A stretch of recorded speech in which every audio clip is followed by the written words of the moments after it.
नमस्कार प्रिय विद्यार्थियों, वीके नॉलेज इलेक्ट्रिकल में आप सभी का स्वागत है। आपके आईटीआई के सीबीटी एग्जाम होने हैं और डे बाय डे हम आपको क्लासेज प्रोवाइड करवा रहे हैं। सीबीटी एग्जाम में 75 क्वेश्चन आएंगे और हम आपको 75 क्वेश्चन प्रोवाइड करवाएंगे।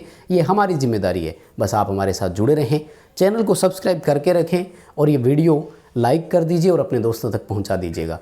Trade theory, employability skill, engineering drawing और वर्कशॉप कैलकुलेशन एंड साइंस, इन चारों सब्जेक्ट के जो आपका पूरा पैटर्न है उस पर अलग से आपको डिटेल दे देंगे। तो सभी क्लासेज हम आपको देने वाले हैं। इलेक्ट्रीशियन ट्रेड थ्योरी की ये हमारी क्लासेज थी, जिसका एक क्लास पहले हो चुका है, ये क्लास नंबर 2 है। प्लेलिस्ट बना दी है आईटीआई सीबीटी फर्स्ट ईयर 2025, तो उसमें जाकर ये सारी क्लासेज आपको ऐड मिलती रहेगी। सुरक्षा एवं स्वास्थ्य पहला जो टॉपिक है उस पर क्लास है, एक क्लास हो चुकी है, तो इंपॉर्टेंट क्वेश्चन उसमें कवर कर लिए थे। अब हम ये आज दूसरी क्लास में जो इंपॉर्टेंट क्वेश्चन हैं उनको कवर कर रहे हैं। तो आइए शुरू करते हैं, लेकिन इंपॉर्टेंट चीज़ फिर रिपीट करूंगा, आप भी चैनल को सब्सक्राइब कीजिए और क्लास दोस्तों तक पहुंचाइए, उनसे भी सब्सक्राइब करवाइएगा। तो माय डियर, ये था हमारा लास्ट क्वेश्चन जो क्लास नंबर 1 में हमने स्टॉप किया था। तो अब आगे अपन इसी से ही आगे बढ़ेंगे और वैसे उस क्लास को कवर कीजिएगा क्योंकि इम्पोर्टेंट और बहुत सारे क्वेश्चन तो उसमें कवर हो गए हैं। तो ये तो क्लास मुझे लगता है छोटी सी ही बनेगी क्योंकि क्वेश्चन अब पीछे बचे ही नहीं है। आइए अगले सवाल की तरफ बढ़ते हैं। दोनों क्लास को मिलाकर देखना, सेफ्टी और ऑक्यूपेशन वाला पूरा चैप्टर आपका कंप्लीट हो जाएगा और डेफिनेटली क्वेश्चन इनमें से ही होगा।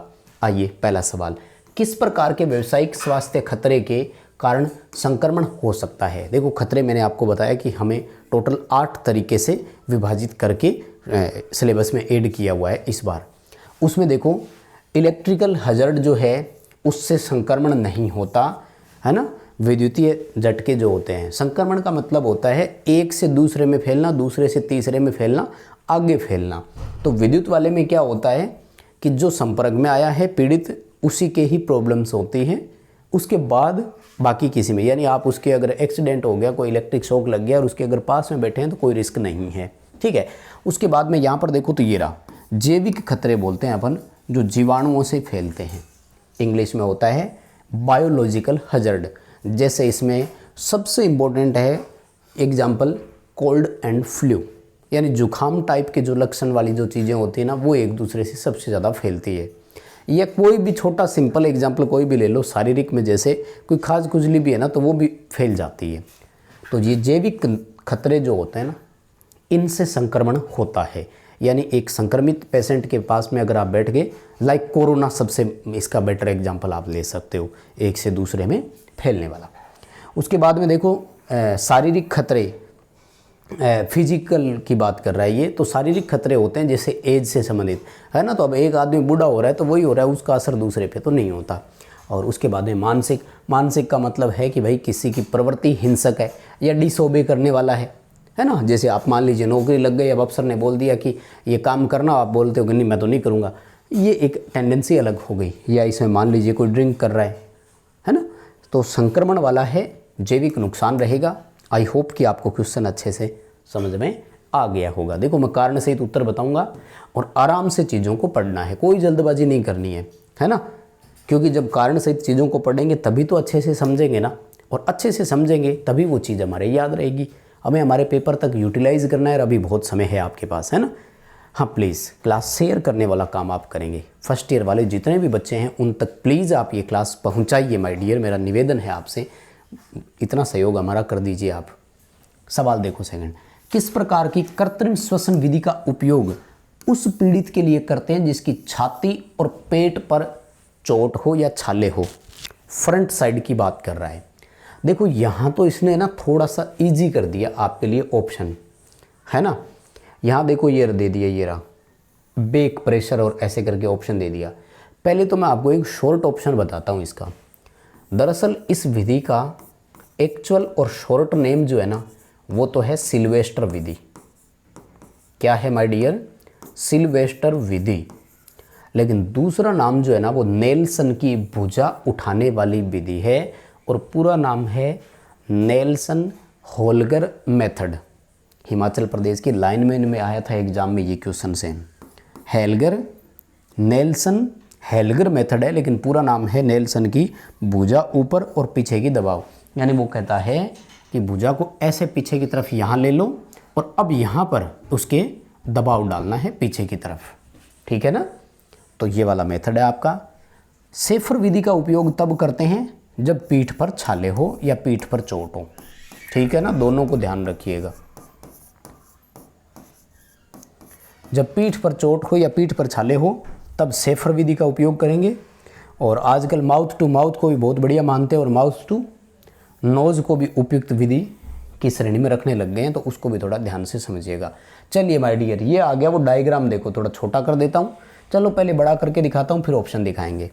क्या सवाल पूछ रहे हैं, इस औजार का उपयोग क्या है। और मैंने आपको बताया था ना, ये एक ऐसा क्वेश्चन है जिसमें से टोटल 3 तरह के क्वेश्चन बनते हैं, इसलिए ये मानकर चलना कि आपकी शिफ्ट में ये तो पेपर में कन्फर्म ही होगा। पहले तो कि ये है क्या दरअसल, तो ये है पिंसर। पिंसर को शुद्ध हिंदी में बोलते हैं चिमटा। अब इससे पहले वाली क्लास में मैंने आपको करवाया था कि पिंसर का उपयोग क्या है ना। पिंसर के जैसा काम करने वाला एक हैमर भी होता है, उसे क्लो हैमर बोलते हैं, ये भी ध्यान रखना, हथौड़ा, ठीक है। क्लो हैमर या क्लो हथौड़ा भी होता है।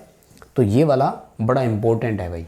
औजार का नाम क्या है, औजार का काम क्या है, पिंसर का क्या उपयोग है, extracting nails from the wood, लकड़ी से कीले निकालना। मतलब एक ही क्वेश्चन है, 2 तरीके से आ रहा है, लेकिन हमें दोनों तरीक़ों से ही कवर करना ही होगा और अपने पास ऑप्शन भी नहीं है। नेक्स्ट क्वेश्चन पर देखो, दिल के दौरे से पीड़ित व्यक्ति को आप कैसे पहचानोगे, यानी हार्ट अटैक किसी को आया है, इसकी पहचान क्या है। तो कहता है कि अगर आप इसको थोड़ा ध्यान से उसके चेहरे को देखते हैं तो होठों से पहचान होती है और उसके होठों के चारों ओर नीला रंग हो जाता है, यानी होठ जो होते हैं ना वो ब्लू कलर के हो जाते हैं। और बताता हूँ एक पहचान, और कोई हंसेगा मुझे देखकर, होठ डार्क हो जाएंगे अगर आप स्मोकिंग करते हैं तो ध्यान रखना, ये घर वाले पहचान लेंगे। होठ आपके डार्क अगर हो रहे हैं तो फिर सोच लेना खैर नहीं है तुम्हारी, बंद कर दो आज ही स्मोकिंग अगर कोई करता है तो। ख़ास तौर से ड्रिंकिंग भी नहीं करनी है, ठीक है। आ जाओ अगले सवाल पर, इस औजार का नाम क्या है। अब औजार तो दिया ही नहीं, तो ये वाला दरअसल आपको मैं बता दूं, डायगोनल कटिंग प्लायर का डायग्राम था, मैं आपको वो दिखा भी देता हूँ, प्लस है। पहले डिटेल बता देता हूँ, फिर आपको मैं वो डायग्राम दिखा दूंगा, अच्छे से देखना। वैसे तो देखो हमारे लिए सारे इंपॉर्टेंट है, मैं चाहता हूँ आप वायर स्ट्रिपर को भी देखें, आप क्रिम्पिंग टूल को भी देखें, आप क्रिम्पिंग प्लायर को भी देखें और डायगोनल कटिंग प्लायर को भी देखें। लेकिन इंपॉर्टेंट क्यों है, इसलिए मैं थोड़ी इस पर चर्चा कर रहा हूँ। तो ये क्वेश्चन एज इट इज़ आएगा और डायगोनल कटिंग प्लायर इसका उत्तर है। हिंदी में बोलते हैं तिरछा काट प्लायर, ठीक है। लेकिन इसका अन्य नाम क्या है, पेपर में ये भी आ चुका है, तो अन्य नाम है इसका निप्पर। क्या बोलते हैं, निप्पर। दूसरा नाम है इसका डायगोनल कटिंग प्लायर भी बोलते हैं और निप्पर भी बोलते हैं। बहुत ही इंपॉर्टेंट है। आ जाओ एक बार मैं आपको एक एक करके डायग्राम दिखा देता हूँ। चलो भाई देखो, ये जो डायग्राम आप देख रहे हैं ना, बस ऐसा ही है बिल्कुल। फ़र्क इतना सा है कि इसमें यहाँ कलर दिखा दिया, वो ब्लैक एंड वाइट में है। आपका जो एग्ज़ाम पेपर में आएगा ना वो वाला, तो यहाँ से आगे से ऐसा थोड़ा तिरछा ही देखना है आपको। कम्बिनेशन प्लायर जो होता है ना, वो आगे से हेड उसका कम्बिनेशन प्लायर का ऐसे मोटा होता है। मैं बताऊँ आपको, ये डायगोनल कटिंग प्लायर है, बहुत अच्छे से देख लेना, इसको आएगा ज़रूर। कम्बिनेशन प्लायर जो होता है ना, उसका मुंह आगे की तरफ से आपको देखने से ऐसा दिखेगा इतना, जबकि इसका मुंह देखो आपको आगे से यूँ तीखा दिख रहा है ऐसे। ये फ़र्क है दोनों में, ठीक है। इस नोब को देख लीजिएगा, ये डायगोनल कटिंग इसकी है, ठीक है, डायगोनल कटिंग प्लायर की है, और ये है कम्बिनेशन प्लायर की। ऐसे नोब से आपको पता लग जाएगा, बहुत इंपॉर्टेंट है। और अगर आपका हो तो मैं आपको क्रिम्पिंग और वायर स्ट्रिपर और दिखा देता हूँ, है ना। लो अब लग ही गए तो फिर देखने में क्या है ना, वायर स्ट्रिपर। तो वायर स्ट्रिपर ये देखो, ये वाला जो है ना तार छीलने वाला होता है, ये ज़रूरी है। देखो एग्ज़ाम में न जाने, ये इंपॉर्टेंट ज़्यादा है। वायर स्ट्रिपर का फ़ोटो ऐसे आएगा, ये तार छीलने के काम आता है, चाकू से तार कटने की रिस्क रहती है ना, इसलिए। और कौन सा रह गया, क्रिम्पिंग टूल, वो और दिखाता हूँ, क्योंकि पेपर में देखो सारे ही आते हैं, ठीक है ना। क्रिम्पिंग टूल, ठीक है भाई, जब सुविधा है तो फ़ायदा क्यों नहीं लेंगे, है ना। आपको प्रॉपर तरीके से चीज़ दिखाएं, जल्दी क्या है आपने। तो आपके जो पेपर में फ़ोटो आती है ना, वो इस तरह की फ़ोटो आएगी एग्ज़ाम में जो सवाल पूछेगा वो। डन है, तीनों चारों देख लिए। तो ये क्वेश्चन में आपको वो फ़ोटो दे करके देगा, तो आई होप कि आप समझ जाएंगे और डायगोनल कटिंग प्लायर आपको इसका उत्तर करना है। अच्छा, इस वीडियो को आपने लाइक कर दिया क्या? प्लीज़ कर देना यार। कोई बोलेगा कि आपको बार बार बोलने की ज़रूरत नहीं है, हमेशा ही कर देंगे। नहीं भाई, बोलना है, और जब बोलते हैं तो ही लाइक करते हो। सवाल देखो क्या करें, इस सुरक्षात्मक चिन्ह का नाम क्या है? अब इनका उत्तर यहाँ गलत दिया हुआ है, मैं आपको बता दूं। हमें सही उत्तर ही करना है, क्योंकि चीज़ें जो है वो जानते हुए अपन गलत नहीं कर सकते। क्या करना है उस पर भी मैं बताऊंगा। देखो, वृत्ताकार आकृति है, तो वृत्ताकार आकृति में दो ही होते हैं। इन्होंने दरअसल इसका जो उत्तर दिया है ना, वो सूचनात्मक दिया है। तो सूचनात्मक तो बिल्कुल ही गलत है, क्योंकि वो आयताकार या वर्गाकार आकृति में होता है। ये तो सर्कुलर फॉर्म में है। दूसरा, ऊपर ये देखो जो सिंबल बना हुआ है ना, ये सफ़ेद रंग का है, ठीक है। और ये जो बैकग्राउंड होता है ना, ये होता है इनका ब्लू कलर का। यहाँ तो नहीं दिख रहा, एक्चुअल में नीले रंग का होता है। तो माय डियर, ये वाले जो चिन्ह होते हैं ना, इनको बोलते हैं अपन मैंडेटरी साइन। हिंदी में बोलते हैं आवश्यक चिन्ह, या दूसरा नाम इनका होता है सकारात्मक चिन्ह है। ये वो है जो हमें बताते हैं कि आपको कौन सी PPE का इस्तेमाल करना चाहिए, कौन सी प्रोटेक्टिव पर्सनल प्रोटेक्टिव इक्विपमेंट पहननी चाहिए। लाइक हाइट पे काम कर रहे हो तो सेफ्टी बेल्ट, आप हाइट है ऊपर और आप नीचे काम कर रहे हो तो सेफ्टी हेलमेट, ये इस तरह की चीज़ें। तो इसका आंसर तो है बी, मैंडेटरी साइन। अब इनका ये गलत दिया हुआ है। अब किस्मत इतनी ख़राब है पेपर देने वाले बच्चे की कि अगर आपके शिफ्ट में ये आ गया ना, तो भाई साहब आंसर वो सही यही मानते हैं जो इनकी अपनी आंसर की में दिया हुआ होता है। यानी ये इसी को ही सही मानेंगे, डी वाले को। अब तक सुधार उन्होंने किया नहीं। पुरानी PDF जो ये वेबसाइट पर इन लोगों ने दी थी वो भी, और नया जो इन लोगों ने दिया था उसमें भी कोई सुधार नहीं किया इन्होंने। यही आंसर अब भी दिया हुआ है। तो अगर आपको रिस्क लेनी है तो वो करके आना जो मैंने बताया, और नंबर लेने के उद्देश्य से करो तो फिर सूचनात्मक करके आ जाना। इन्होंने सूचनात्मक माना है। आ जाओ अगले सवाल पर। इस सचेतक चिन्ह का नाम क्या है? वार्निंग साइन है, नो डाउट। इसने लिख करके भी दिया है, लेकिन लिखने की जरूरत भी नहीं थी। क्वेश्चनरी साइन क्यों? क्योंकि त्रिभुज की आकृति में है। त्रिभुज की आकृति में एक ही होता है भाई, वार्निंग साइन होता है, हमें बताने की जरूरत नहीं थी। यहाँ पर देखो क्या कर रहा है, ये पैदल वाला लिख दिया और जा रहे हैं ना, ये निशान होते हैं, तो इसको बोलते हैं पेडेस्ट्रियल क्रॉसिंग। यानी यहाँ पर पैदल क्रॉसिंग है, सड़क को क्रॉस करेंगे, पैदल करेंगे लोग।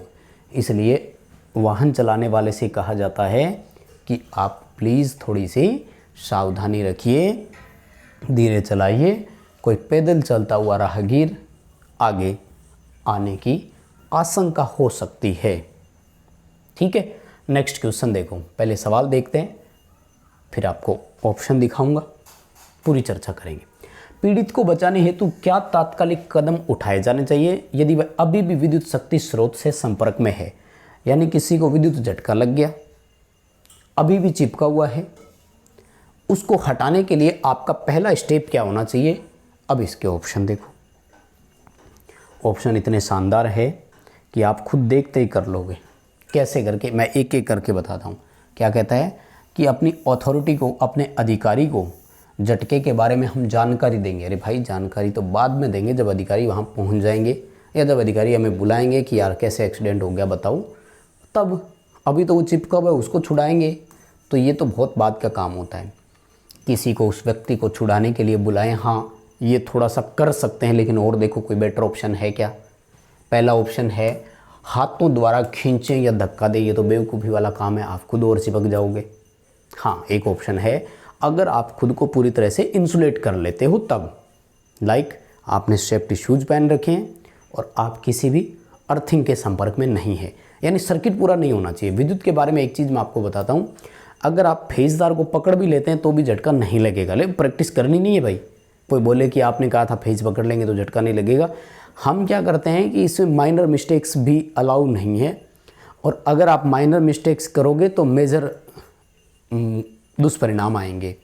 माइनर मिस्टेक्स में ये होता है कि हमारी आदत ही क्या है, हम जब कोई पेच भी कस रहे हो तो ऐसे टेढ़े दीवार की सपोर्ट लेके कसते हैं। प्रैक्टिकली काम देखो, इसलिए हालांकि आप सेफ्टी शूज़ पहन के प्रॉपर तरीके से खड़े हैं और कहीं कोई ग्राउंडेड नहीं है तो आप एक फेस तार को पकड़ काम कर सकते हैं, लेकिन करना कभी नहीं है, ये ध्यान रखना है, क्योंकि इतनी सेफ्टी हमसे नहीं रखी जाती। न जाने कहाँ से ग्राउंडिंग बन जाए तो हाथ से नहीं छुड़ा सकते, आप खुद चिपक जाओगे। ये रहा ऑप्शन। संयोजक को अलग करके पावर सप्लाई को बंद करें, यानी हो सके तो सप्लाई डिस्कनेक्ट करो जैसे तैसे भी। कोई तार को पकड़ करके खींच सकते हो तो ठीक है, प्लग निकाल सकते हो तो ठीक है, स्विच ऑफ कर सकते हो तो ठीक है, सर्किट ब्रेकर को ट्रिप करवा सकते हो तो ठीक है। क्लियर है फंडा? प्राथमिक उपचार के सिद्धांत और वो आपको अभी पढ़ने की जरूरत नहीं है, वो कंपटीशन एग्जाम्स में आते हैं, है ना। प्राथमिक उपचार के 3 सिद्धांत होते हैं, चेक, केयर एंड कॉल, और 5 प्रिंसिपल होते हैं, वो अलग से बता देंगे, ठीक है। नेक्स्ट देखो, अपशिष्ट निपटान की कौन सी विधि बहुत सारी ऊर्जा बचाती है? मैंने शायद ये पिछली क्लास में आपको बता दिया था। 2 तरीके की क्वेश्चन बनते हैं। ऊर्जा की बचत किस में होती है? तो वो है हमारा रिसाइकलिंग। रिसाइकलिंग का मतलब होता है एनर्जी को रीयूज करना, यानी यहाँ पर ऊर्जा संरक्षण का सिद्धांत परफेक्ट मैच हो रहा है। ऊर्जा संरक्षण का सिद्धांत क्या है कि ऊर्जा को ना तो नष्ट किया जा सकता है और ना ही उत्पन्न किया जा सकता है, वो यहाँ सेट बैठता है। और सेकंड एक भस्मीकरण वाला आया था, है ना, कौन सा, कि कौन सी विधि है जो बहुत ज़्यादा गर्मी पैदा करती है, तो आपको इसको भी ध्यान में रखना है। इतने ही है, और 2 क्वेश्चन है वो भी बता देता हूँ। और आगे बढ़ने से पहले माय डियर आपको एक छोटी सी जानकारी दे देता हूँ। इस वीडियो के डिस्क्रिप्शन में लिंक दिया गया है, हमारा ऐप डाउनलोड कीजिए। एप्लीकेशन पर आपके CBT एग्ज़ाम से related practice test set available है, फ्री भी है और पेड भी है। आप चाहें तो फ्री वाले अटेंड कर सकते हैं, और अगर पेड आपको ज्वाइन करना है तो यहाँ से, उसमें आपको trade theory, engineering, drawing, workshop, calculation और एम्प्लॉयबिलिटी स्किल चारों के मॉडल सेट मिलेंगे। प्लस पिछली बार जो ओरिजिनल पेपर हुए थे वो आपको 75 के 75 क्वेश्चंस के सेट PDF फॉर्म में पढ़ने को मिल जाएगी, क्योंकि आपके एग्ज़ाम में बहुत सारे क्वेश्चंस पिछले पेपरों से रिपीट हो जाते हैं। इसलिए आप इसको ज़रूर ज्वाइन कीजिए। ऐप ओपन करते ही ये इंटरफेस आपके सामने ओपन होगा, यहाँ क्लिक करोगे तो आगे फर्स्ट ईयर और सेकेंड ईयर दोनों ऑप्शन आपको मिल जाएंगे, तो आप अपना चूज कर सकते हैं। और फ्री क्विज़ पे क्लिक करके यहाँ से आप चाहो तो फ्री टेस्ट भी अटेंड कर सकते हो, ये आपके पास ऑप्शन है। चलिए माय डियर अगले सवाल की तरफ बढ़ते हैं। नेक्स्ट क्वेश्चन देखो ये वाला, पीड़ित की कौन सी स्थिति को कोमा कहा जाता है? एक्सीडेंट हो गया, जनरली बोलते हैं ना कि बोले वो तो कोमा में है अभी। क्या मतलब समझते हो? लगता है कि यार बिल्कुल सही है बंदा, लेकिन बोलेगा नहीं, कुछ भी हाथ पांव हिलाएगा, लेकिन कुछ भी मतलब कोई सेंसेशन नहीं आएगा, है ना। मतलब आप उसके चुंटी काटो, कोई असर, रिप्लाई नहीं आएगा। आप उससे बात करो, कोई रिप्लाई नहीं आएगा। हाँ, आपको लगेगा कि यार सब देख रहा है, सब सुन रहा है, फिर भी नहीं बोल रहा है, बस वही कोमा है। तो ये रहा, पूरी तरह से संवेदनहीन होकर लेटे रहना और बुलाए जाने पर उत्तर नहीं देना, ये कहलाता है कोमा। जिसमें क्या होता है, मेंटली चोट आती है थोड़ी सी, है ना, मानसिक रूप से उसको सेंसेशन थोड़े खत्म हो जाते हैं, याददाश्त चली जाती है। अच्छा सवाल देखो, पूरा नहीं है, मैं बता देता हूँ पहला। वो कहता है कि एक पीड़ित के सिर में चोट लगी है, ठीक है ना, पीड़ित के सिर में चोट लगी है और वह मर रहा है, तो उसके लिए स्वर्णिम घंटा कौन सा है? इंग्लिश में बोलते हैं गोल्डन आवर्स। एक यहाँ भी इनकी गलती है, इन्होंने दे दिया 60 मिनट, लेकिन 60 नहीं है, पहले 30 मिनट है, फर्स्ट 30 मिनट।